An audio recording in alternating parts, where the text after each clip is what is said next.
Tunashukuru pia serikali ya Jamhuri ya Muungano wa Tanzania chini ya uongozi wa Mheshimiwa Rais Daktari Samia Suluhu Hassan kwa kuendelea kuona mchango mkubwa wa shughuli za uhifadhi pamoja na shughuli za utalii ambazo zinatuwezesha hifadhi kuweza kuendelea kukusanya mapato yanayotokana na utalii.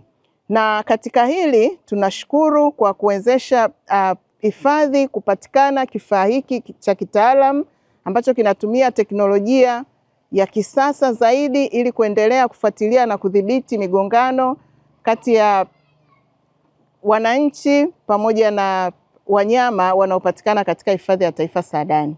Kijiji cha Gongo ni moja miongoni mwa vijiji vitano vilivyopo ndani ya kata ya Mkange. Kijiji hiki kina jumla ya wakazi 1437.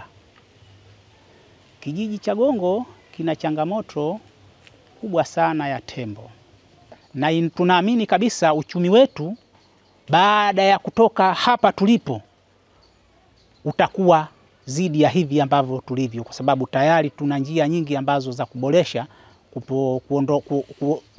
kupambana na wanyama hawa waharibifu ambao walikuwa wanazofisha zaidi uchumi kwenda kurudi chini. Sasa hivi uchumi utapanda kwa sababu tayari vifaa hivi tunavyo vya kusogeza hawa wanyama kwa njia ya kiufasaha zaidi, ya kitaalamu zaidi. Serikali inayoongozwa na Mheshimiwa Daktari Samia Suluhu Hassan, Rais wa Jamhuri ya Muungano wa Tanzania, ametoa kifaa cha kupambana na wanyama wakali na waharibifu kwa jina la Kiswahili inaitwa ndege nyuki au drone.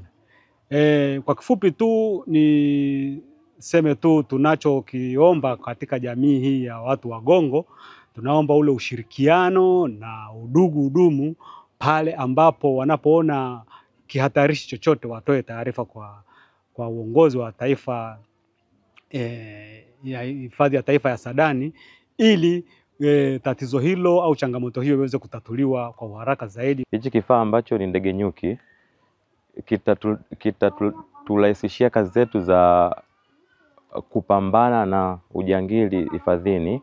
Tunamshukuru pia Mama Samia, amefanya mpango wake mpaka tumeletewa leo ndege nyuki, kwa sababu tunateseka sana, tunapata adhabu kuhamia tembo usiku kuanzia saa 1 mpaka saa 9 za usiku, lakini kulingana na kifaa hichi kilicholetwa leo, tunashukuru sana Saadani, kampani yao yote walosababisha mpaka tukapata hii ndege nyuki ya kuhamilia tembo.